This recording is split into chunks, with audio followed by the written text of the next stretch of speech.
how pleasant it would be before God and man to see the unification of all.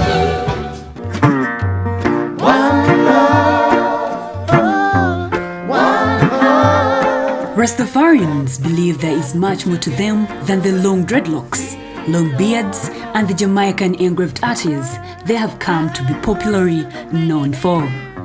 Unfortunately for them, what is more is something invisible, something so deep inside of them, something the public has not taken time to try and understand. Wako Maxwell, who has been a Rastafarian for as long as he can remember, explains how he understands a true Rastafarian. First of all, a Rastafarian, before you do anything, you have to first clear your heart. Your heart should be so clean. Someone who can't get annoyed, someone who can forgive, someone who is holy. Let me use that language. Someone who is holy is a Rastafarian. Mayanja Chigongo, also a Rastafarian, has a different way of expressing Rastafarianism. What makes me a Rastafarian are the dreadlocks on my head, my way of life, and a job which does not make me idle.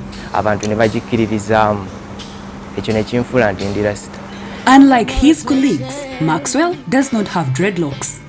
He tells me that he lost his locks while in hospital after a fatal accident that occurred last year. Sometime back, I had dread. It was like in December I got an accident. Even my leg got a problem. So as I was still I was unconscious in the hospital. They cut off my dreads. I got so angry because it wasn't my intention. Even they also knew that it annoyed me.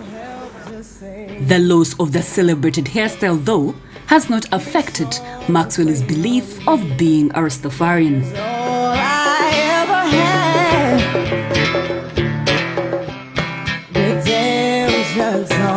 A true Rastafarian must not take beer. But even with that, most Rastafarians are linked to crime because they smoke marijuana. But Ivan Chope, better known as Kabaka Ivo I Ateng, in these circles, and the manager of a Rastafarian group, Firehouse International, thinks otherwise about the public's marijuana perception. It's written in the Bible there. Man has to use only greens. So when you smoke herb, it's just for meditation and relax, to know yourself, back to yourself. Like the way you say Christians use Holy Communion, you know? So for us, we take weed as, we call it weed. For us, we call it herb. When we are smoking, for us Rastafarians, we don't smoke to get drunk, or we don't smoke that we are addicted, no.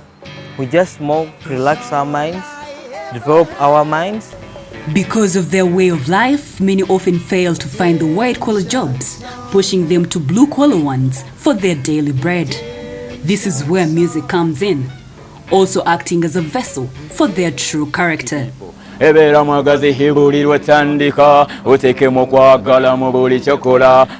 on our quest to understand the Rastafarian, we'll look at their choice of music and what inspires them to write it. Music has always been their voice, and they said they will use it on to pass on their message and tell people the true Rastafarians. I am Ruth Nasejje, reporting for Urban TV in Kampala.